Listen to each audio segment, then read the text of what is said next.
नमस्कार। अक्सर एक कंपनी का नाम देश की सबसे आधुनिक ट्रेनों से जुड़ा जाता है, पर क्या हो अगर मैं कहूं कि उसकी असली ताकत पटरियों पर नहीं बल्कि हमारे सिर के ऊपर दौड़ती बिजली की तारों में है। चलिए आज ट्रांसरेल की इसी असली कहानी पर से पर्दा उठाते हैं। तो चलिए सबसे पहले उसी सवाल को लेते हैं जो शायद कई लोगों के मन में है। क्या सच में वंदे भारत एक्सप्रेस को दौड़ाने के लिए ट्रांसरेल नाम की कंपनी चाहिए ही चाहिए? ये कंफ्यूजन बहुत आम है, तो आज इसे जड़ से ही खत्म करते हैं। तो देखो, जवाब बिल्कुल सीधा है। ये एक मिथक है, एक गलतफहमी है कि वंदे भारत को चलाने के लिए सिर्फ ट्रांसरेल ही चाहिए।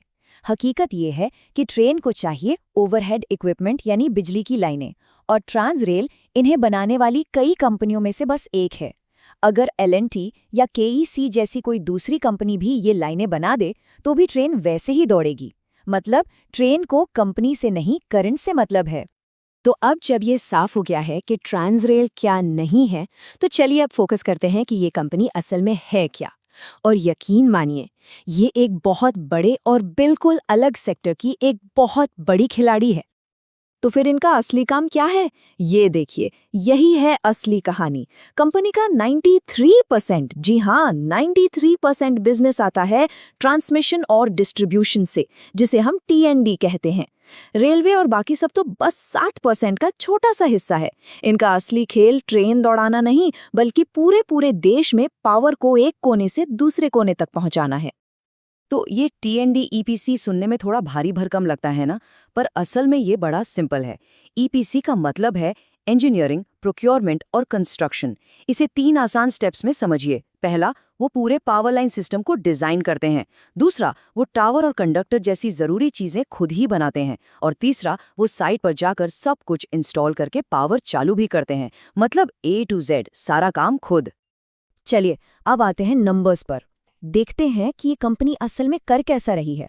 और यकीन मानिए, जो आंकड़े हम देखने वाले हैं वो इनकी सफलता की एक जबरदस्त कहानी सुनाते हैं। तैयार हो जाइए। सबसे पहला नंबर ही देख लीजिए, 81%। ये है इनकी साल दर साल रेवेन्यू ग्रोथ। मतलब बिजनेस कितनी तेजी से बढ़ रहा है ये सोचिए। ये वाकई एक जबरदस्त रफ्तार है।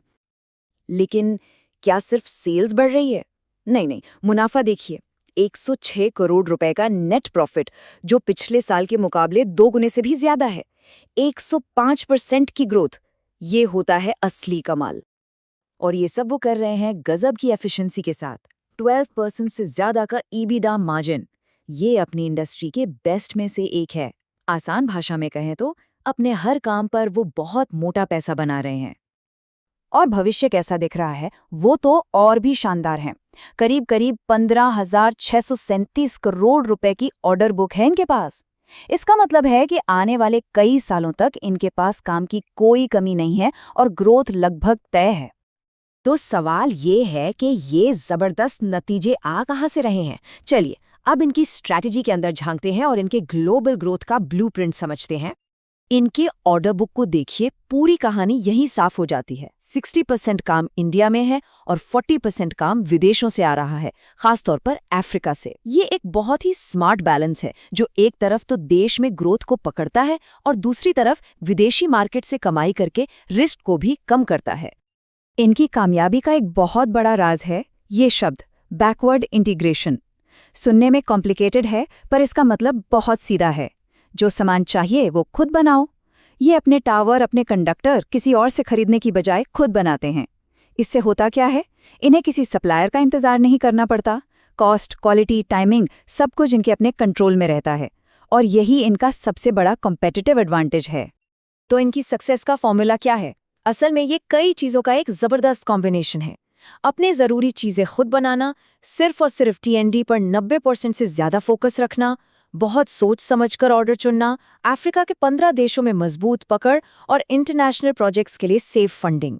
ये सब मिलकर एक ऐसा बिजनेस मॉडल तैयार करते हैं जिसे तोड़ना बहुत मुश्किल है।